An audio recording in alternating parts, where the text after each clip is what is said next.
एक नाम है, वो एक नाम राम है। एक बालक ने, नन्हे से बालक ने, जिनका नाम है कविराज रघुनंदन, उन्होंने ओजस्वी वाणी में दिल जीत लिया।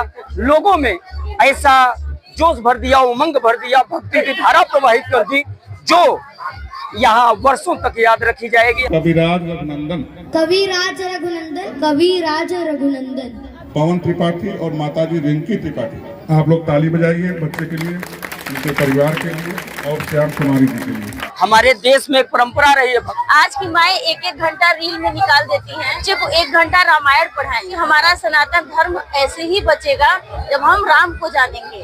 स्वरों में एक नाम है, वो एक नाम राम है। और राम कौन? और राम कौन? वो राम जो है चेतना के बिंदु बिंदु, जिनसे प्रश्न फुटित है तेज तेज, जो कि इस समस्त सृष्टि कल्पना की सर्जना का हेतु है, अनाम है। और अनाम जो कि पंक्ति में प्रथम प्रथम में धैर्य धर्म का है, शौर्य का, अनंत अंत क्रोध का, प्रचंड युग का, निलय प्रलय का जो विराम है। विराम है अहम का जो है शोध इस अनंत का, अनंत मुक्ति क्रोध का, अनंत भक्ति बोध का, अनंत शक्ति शोध का, अनंत मोक्ष राम है, वो एक नाम राम है। कापे पाताल जले जब तक ये विरह घटा ना दूं, फिर अगले पल को लगता है जब लखन नहीं तो क्या करें। इस पाप बोझ के तले सुनो, बिन लखन नहीं जी पाऊंगा, क्या मेरे प्यारे लक्ष्मण को कोई गले लगाएगा। जब कुल की मर्यादा खूंटी पर टांगी जाती है, खिंची हुई पौरुष से लक्ष्मण रेखा लांगी जाती है, विपरीत धार में तब जीवन की नौका खेनी पड़ती है, जनक नंदनी को भी अग्नि परीक्षा देनी पड़ती है। नमस्कार, इस समय हम मौजूद हैं कालीन नगरी भदोही के जंगीगंज, और जंगीगंज स्थित बाबा जंगेश्वर नाथ धाम में यहाँ आज 6 दिसंबर यानी शौर्य दिवस है। आपको पता है, बताना जरूरी नहीं समझता, क्योंकि भारत का बच्चा बच्चा जय श्री राम जब बोला तो वाकई में अयोध्या की किस्मत जाग गई। लोगों ने राम को स्थापित किया और श्री राम का भव्य मंदिर अयोध्या में आज हम सभी के बीच है। आज शौर्य दिवस के मौके पर बाबा जंगेश्वर नाथ धाम में एक बालक ने, नन्हे से बालक ने, जिनका नाम है कविराज रघुनंदन, उन्होंने ओजस्वी वाणी में यहाँ पर मौजूद सभी का दिल जीत लिया।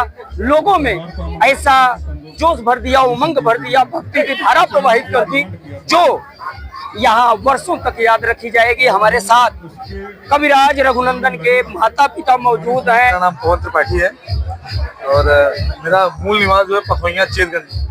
मेरे पिताजी का नाम सुषमा त्रिपाठी है। मेरे दादाजी थे वो राज वैद्य थे, पंडित राम यज्ञ वैद्य, उनके पिताजी पंडित संकटा वैद्य, उन्हीं के परिवार से हम हैं। प्रेजेंट टाइम में मेरा निवास स्थान गोपीगंज के बड़े शिव मंदिर के जस्ट बगल में होलसेल का दवा का कारोबार है। जी जी। इस बालक में भक्ति जा रहे हैं। सबसे बड़ा कह रहा हूँ कि जो हम लोग बाबा के नगरी के जस्ट बगल में है, बड़े शिव धाम के जस्ट बगल मेरा दुकान है। जी जी। बचपन से ही अपने दादी के साथ मंदिर जाता था। जी। ये तो निश्चित है कि हम लोगों को, हर बच्चों को या बड़ों को, सबको मंदिर जरूर जाना चाहिए। इसके अंदर की श्रद्धा बचपन से मंदिर जाने से ही आई। बालक की उम्र क्या होगी?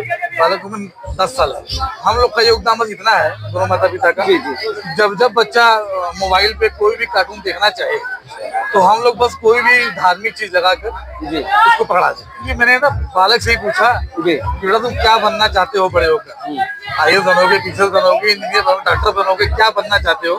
तो ये 1 साल पहले बोला था कि मैं कथावाचक बनना चाहता हूँ। जो भी आपका ये खबर देख रहे होंगे हमारे दर्शक, सभी माताओं से निवेदन करूंगा कि अपने बच्चों की शिक्षा दीक्षा इसी तरह करें जिस तरह से त्रिपाठी परिवार कर रहा है। आपकी प्रेरणा इन्हें कैसे मिली?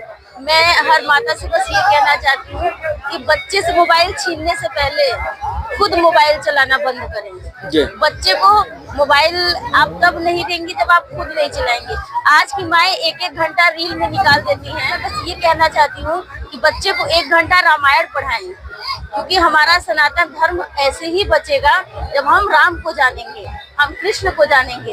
ऐसे नहीं बचेगा कि हम यूट्यूब पे सिर्फ रील चलाएंगे। मैं रोज रात को बच्चे को एक कथा जरूर सुनाती हूँ, चाहे किसी भगवान का हो। भगवान का कथा, भगवान की मंत्र, तभी हमारे बच्चे हमारे संस्कार सीखेंगे। नहीं वही बच्चे माता पिता को नफरत करने लगते हैं, जो माता पिता जी अपना छुड़ा के मोबाइल दे देते हैं। बहुत बहुत धन्यवाद, हम प्रणाम करते हैं ऐसी माता को। साथ ही समस्त दर्शकों चाहेंगे, देश की जनता से चाहेंगे कि आप भी सीखें, इस दंपति से प्रेरणा लें और अपने बच्चों को ऐसा शिक्षा दें, ऐसा संस्कार दें कि वाकई में हमारे देश में पठन पाठन की व्यवस्था में भले ही गीता को अभी पाठ के रूप में सम्मिलित न किया गया हो, लेकिन इस बालक की तरह, इस माता पिता की तरह अपने बच्चों की शिक्षा दीक्षा के प्रति विशेष ध्यान देना चाहिए। तो कविराज रघुनंदन ने आज जंगीगंज के बाबा जंगेश्वरनाथ धाम से वाकई में पूरे देश को यह संदेश दिया है कि बालकों